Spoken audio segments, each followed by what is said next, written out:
the forbidden love. In the heart of a lush, remote African village nestled between rolling hills and dense forests, tradition reigned supreme. The villagers of Umutada had lived by their customs for generations, each one as immovable as the towering baobab trees that marked the boundaries of their land.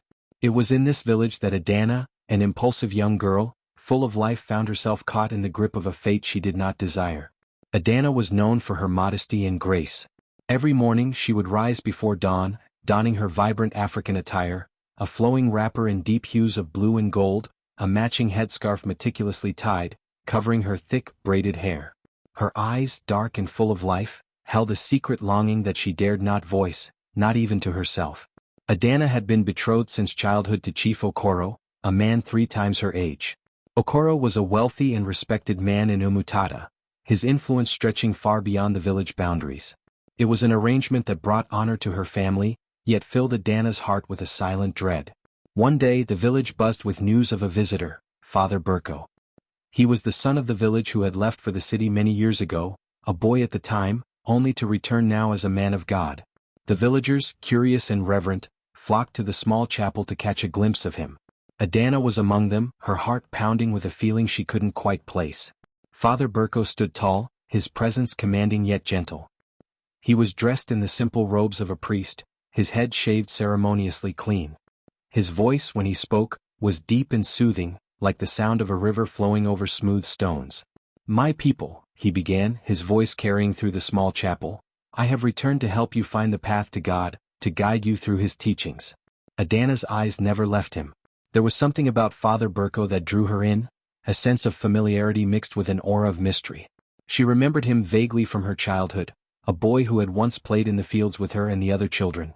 But now he was different, older, wiser, yet still carrying the essence of the boy she once knew. As the weeks passed, Adanna found herself attending every sermon, every gathering at the chapel.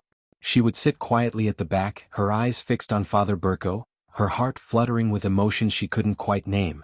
And soon, Father Burko began to notice her too, the quiet girl with the penetrating gaze, always dressed in her modest African attire. One afternoon, after a particularly moving sermon, Adanna lingered behind as the other villagers left. She approached Father Burko, her heart racing. "Father," she began, her voice trembling slightly, "may I speak with you?" Father Burko turned to her, his eyes softening as he recognized her. "Of course, Adanna. What troubles you?" Adanna hesitated, her mind racing with 1,000 thoughts. How could she possibly voice what was in her heart? But something in Father Burko's calm demeanor gave her the courage to speak. I feel something inside me, Father," she began slowly, "something I cannot understand. I am betrothed to Chief Okoro, yet my heart longs for something else, something forbidden."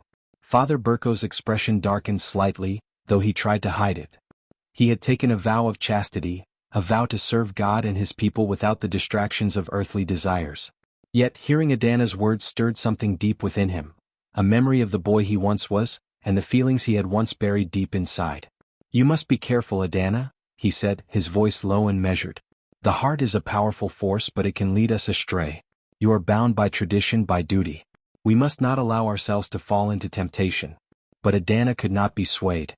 "I cannot help how I feel, Father," she whispered, her eyes glistening with unshed tears. "I feel drawn to you as if our souls are connected. I know it is wrong, but I cannot fight it."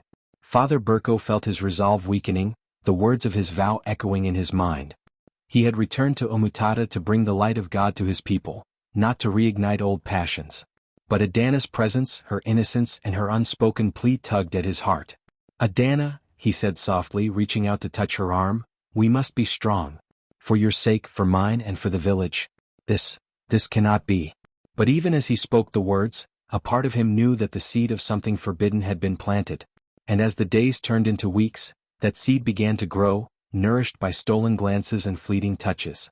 One evening, as the sun dipped below the horizon, casting the village in a golden glow, Adanna and Father Burko found themselves alone in the chapel. The air was thick with tension, the unspoken words between them hanging like a heavy cloud. "I cannot bear this any longer," Adanna said, her voice breaking. "I cannot marry Chief Okoro. My heart belongs to you, Father Burko." Father Burko turned away, his hands clenched into fists. "You know this cannot be, Adanna. I have taken vows. I am a servant of God. And I am a servant of tradition, Adanna countered, stepping closer to him. But what about love? What about the truth that lies in our hearts? Can we truly ignore that? Father Burko closed his eyes, fighting the battle within himself.